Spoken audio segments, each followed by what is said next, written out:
Hello, and thank you for joining us at the 21st Annual Tallgrass Film Festival. Yeah. We're so glad to have you here.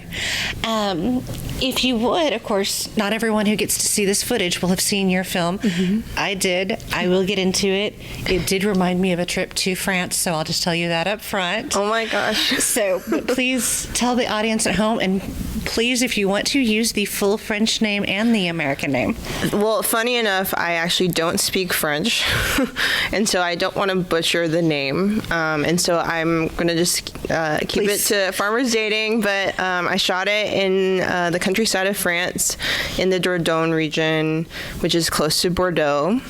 It's about a 5-hour drive outside of Paris.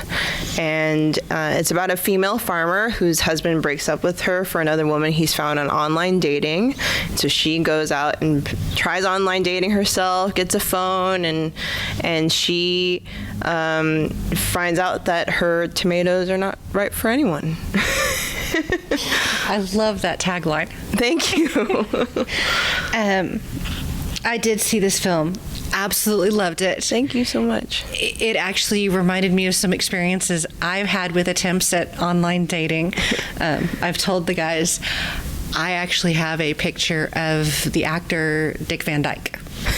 And when I get certain photos sent to me, I send that one in response, because if you're going to send me that, I'm going to send you an equal back. Yeah. It was definitely some of the messages that she receives were based on or inspired by my own experiences of receiving messages from guys that were not very thoughtful or welcoming, or were messages that I just didn't really appreciate and from the get-go, you know? Right.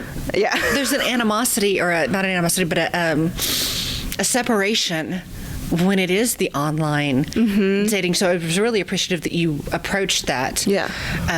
You also have a cast that didn't necessarily, I mean, they weren't early 20s, but you couldn't tell for sure where they were in life. And I'm kind of in those higher numbers myself, so I could really relate to it, which I appreciated. So you're going to have a wider range. Was that something you intentionally did, or was that just luck of the draw? Or I definitely, when we were casting locally in Paris, I definitely was going for a range of like 20s to 40s. I was open. And then by the end, I landed on a Dominique character actress to play that role. But then it came down to 2 pairs of actors for the main couple. And I felt like the one pair that I did go for was a little bit more, I guess one could say, like a little more Hollywood, whereas like the other one was like very countryside, very rural, local French. So it would have been a very different vibe for the whole film, but I think that the pair that I ended up going with, it worked. I happen to like your choice. Thank you. So I think you did a really good job. Thank you. And it did, and as you said, it is a French film. You don't happen to speak French. Right. I basically know how to say, do you speak French, if parlez-vous français? Me too. And that V is V and W is W, and that's about all the French that I know. Yeah. Same. But you do get the feeling of French life that isn't the stereotypical Hollywoodized, glamorized version. What brought you to make a choice like that? Well, maybe I'll go back a little bit to talk about story development and how it all came together. I was actually dating a French guy at the time, and he told me that he had a car and his family lived a little bit outside of Paris. And so I was like, I half jokingly told him, you can do anything with a car, that you can shoot a film, make a film. He was not a filmmaker. And so I actually started developing a story with one of my friends from NYU, and the two of us were at first developing a different story that was about a French man living outside of Paris in the countryside trying to find Wi-Fi to connect with his girlfriend abroad. That was the original story, and then it morphed into this, which the two of us, me and my co-writer on this project, we have very different perspectives on online dating. He loves online dating. I hate online dating. And he just really felt that I tend to gravitate and I'm more comfortable with female protagonists. And so that's how the story came together. I forgot what your original question was, but I guess for me, shooting a film in a place that I don't know and in a language I don't know, it was just an amazing experience for my team to come together with like local crew members and really find that rhythm and find that team and that family together, with the help of some of us being bilingual, and really creating that sort of family out there. And other than language, what were some of the challenges that with filming in France than say California or New York? What were some of the challenges that brought for you? There's one story. It's like right before we started shooting, we were trying to get crew members from like the local train station, which is actually like an hour away. And my cinematographer and I, we were going on our way to pick up some of those crew members and in our rental car. And I'm on the phone with our producer who's still in Paris. And he's like, I don't know which gas to put into the car. And it's like, we found this gas station. We didn't need gas right away, but the gas station was glowing from the road. It was like calling us. And we go to it, and he's trying to figure out what gas to put in the car. He puts whatever gas he chooses. And because like I remember on the actual gas panel thing, it said gas O diesel. And he puts something in, and then I get behind the driver's wheel, and then I start driving, and the car like inches forward. And now we're like stuck in the middle of like the countryside of France with no we're just trying to find a way to reach Hertz. They need better labeling in those. I know. I know. So that's just like one struggle of like shooting in the middle of like a countryside of like where English is not the main language and where you're just in a foreign place. But I think that for me, I really want to, as a filmmaker, respect wherever I'm shooting, especially if it's a place that I don't know the language and the people and the culture as much as I do in my own hometown. And that's just something that's like very important to me, that even in a story that's like lighthearted and funny and shines a light on something that's a social commentary a bit, that I respect the place that I'm shooting in, you know. And I do like that you did it from a farmer's dating perspective. I don't know if you are aware there actually are farmers only as a actual, and yeah, there have been some amazing, some humorous Saturday Night Live skits and TikToks and things, but this is very different. This wasn't, I mean, there was comedy in this, but there was heart in this too. Oh, thank you. It was relatable to every person. Right. It doesn't matter what your orientation is or your self-identity is. This is a piece that I saw could translate to changes in casting, and it would still work. Which I think is beautiful. Thank you. I don't know if that was something you were trying for or just happened, but sometimes those beautiful things happen. Yeah. With this project, was there a moment where you just felt like, oh yeah, this is happening, and this is what I wanted?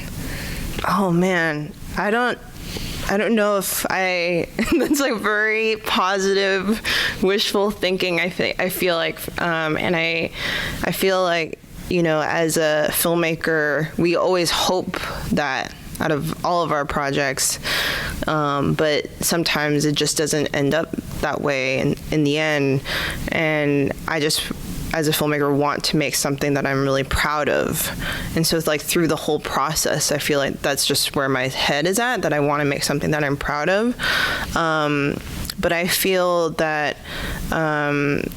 this film was actually a real journey through, like a therapeutic project for me. We ended up breaking up, me and that boyfriend, French guy.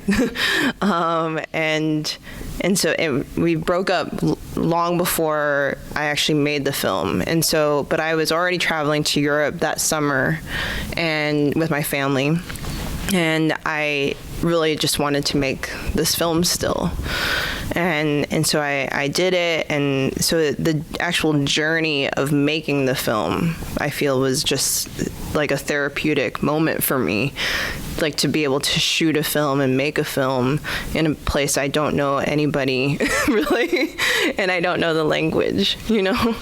Well, you should be proud of this. Oh, thank you so much. I really enjoyed it. And like I said, it reminded me, I felt like I was back in France, and not just because everyone was speaking French and I was having to read the subtitles, which were easy to read. Yeah. Well, sometimes when people are shooting with languages, they don't think about the ability to read the subtitles. Mm-hmm. And I actually was able to read the subtitles. So even with your shots, I do have to ask, you have some scenes with some pigs. How was it working with pigs? It was funny. I feel like the actress, Marion, she just had a great time doing just the whole experience of being able to. So we actually shot in like a goat farm, and that's where we stayed. I actually ended up finding this like farm stay or like agricultural tourism type of spot, and it was actually a British couple, so I was able to communicate with them, and so basically they have their goats. And then they also have the pigs, which like support the process in the farming. And so it was just like, it was actually a lot of fun shooting with the pigs. Good. Yeah. I always wanted, I don't know why I want to work with a pig, but I want to work with a pig. I don't know. I would love to work with more pigs. They're fun. So of course this one took place in France. Mm-hmm. Do you have any other countries you'd like to be able to shoot in or make films, or do you have film ideas for other countries in your head? Well, I've shot a short film in Hong Kong before. That was sort of my big festival short, my first big one.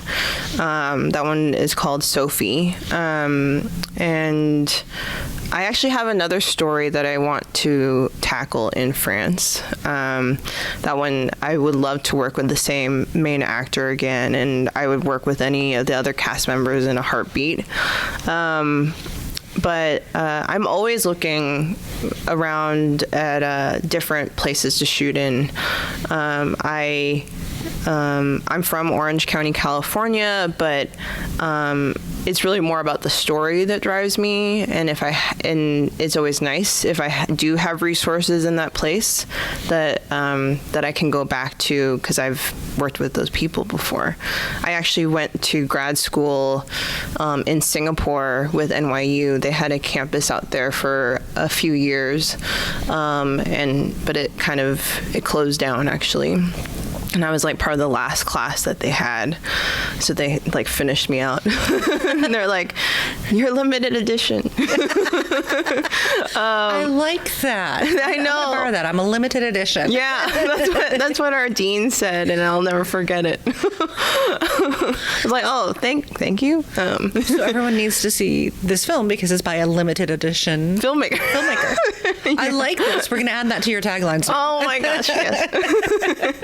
And so having that experience of being based in Singapore, being based in another country that I've actually never spent time in before, and just being able to explore that whole region of like Southeast Asia and Asia, the wider Asia,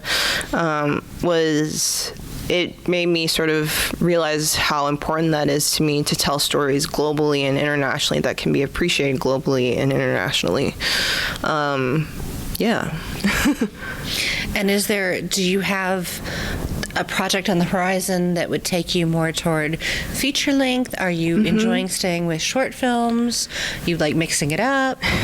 I've been making short films for a while now, so I'm really looking to make that big step into features and or TV.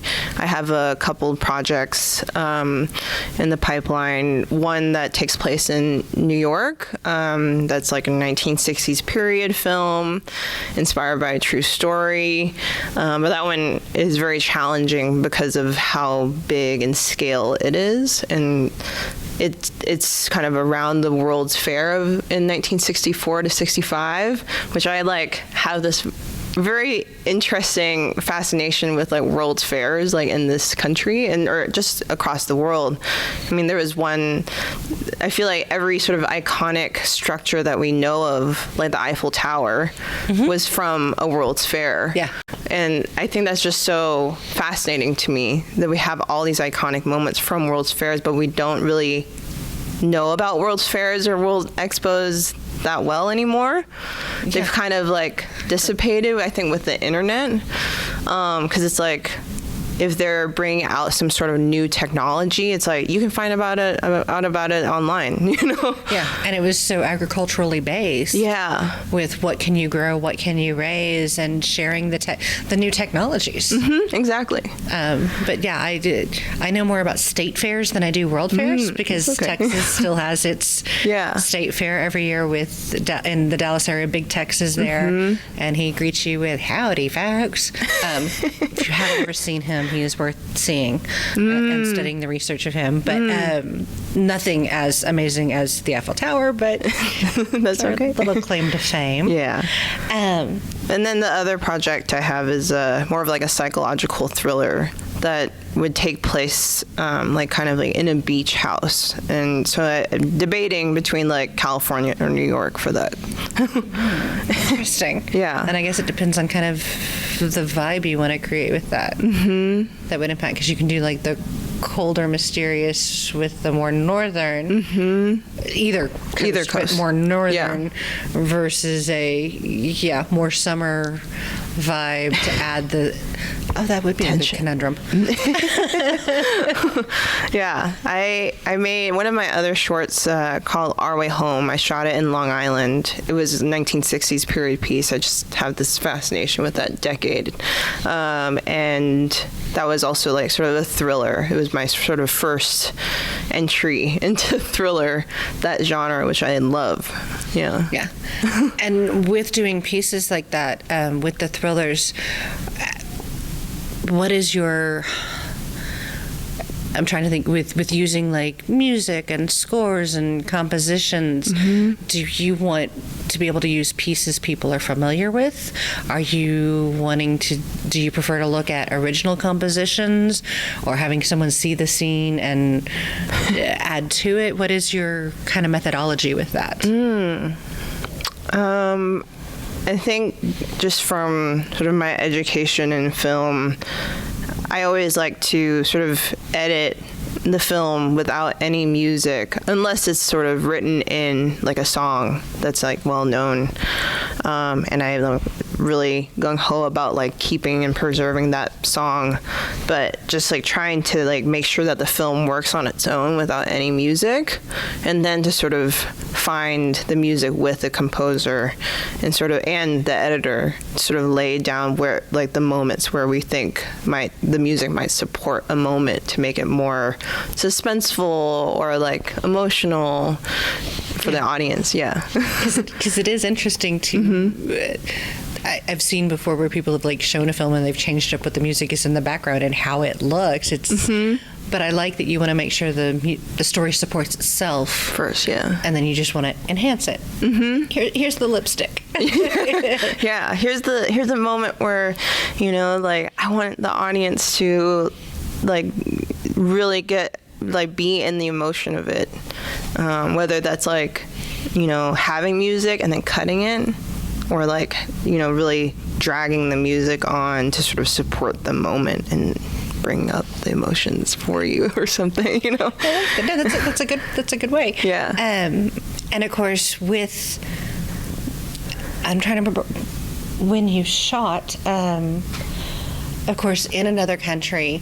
Of course, over here right now, we've got different things depending on the type of film you're doing, with the fire marshals being involved, or intimacy coordinators, or COVID compliance. Did you have to use anything like that to meet French standards? We actually shot the short film a while ago. Okay. And then finished it. I found the time finally during the pandemic to finish the rest of post. And so it had a really long just journey in general, but I really wanted to finish it and get it out there. But I also didn't want to do the sort of virtual film festivals. I think it was subconscious, or maybe it was conscious. I don't know. I'm glad you waited, because I got to see the film this way. Oh, yay. I mean, because, Yeah, it's just and it makes me so grateful that people can see it in a theater, and I can feel the audience with them, and it's really fun and funny to hear people and what they laugh at,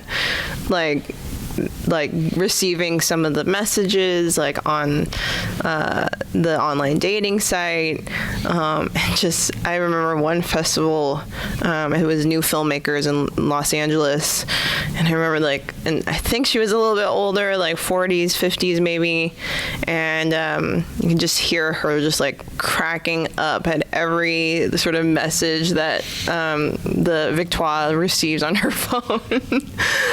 Yeah, they were fun. They were original. I don't know where you got the idea on those, but they're also kind of what some of us have come to expect anymore. You gotta remember, it's a real person here. Yeah.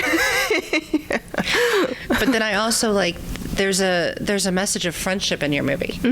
It's a sub piece to it, but it's also, you got to remember, you got to have your friends in life. Your friends will get you through anything. Yeah, even if they're very flawed. Nobody's perfect. Nobody's perfect. I think Mary Poppins was only practically perfect. She had everything. She had her bag with everything in it, That's true. So resourceful as a friend. Exactly.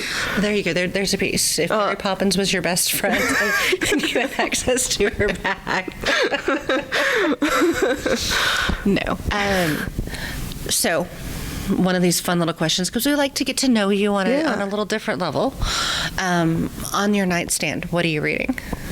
I'm actually reading a book of American poetry right now. Oh, wow. Yeah. It's actually a book that I've had since high school, but I don't think I fully read then. And I just wanted to, I was going through, a box of books that I recently moved from Orange County to LA, and there was just books at my parents' house that I just really wanted to sort of bring back for me. And my great-grandfather is actually a very well-known poet in China, and so I've always had a love and fascination for poetry. My mom thinks I write great poetry, but I don't really pursue it anymore, since basically high school. And I want to get to know American poets a little bit more. Fantastic. Yeah. Well, for anyone who wants to follow you, how do you recommend they do that, or find out what you've got next, or find ways to support you? I am Alle Hsu, ALLEHSU, on all social media platforms. Excellent. Well, thank you for joining us today, and I hope you have a wonderful time at the festival. Thank you so much.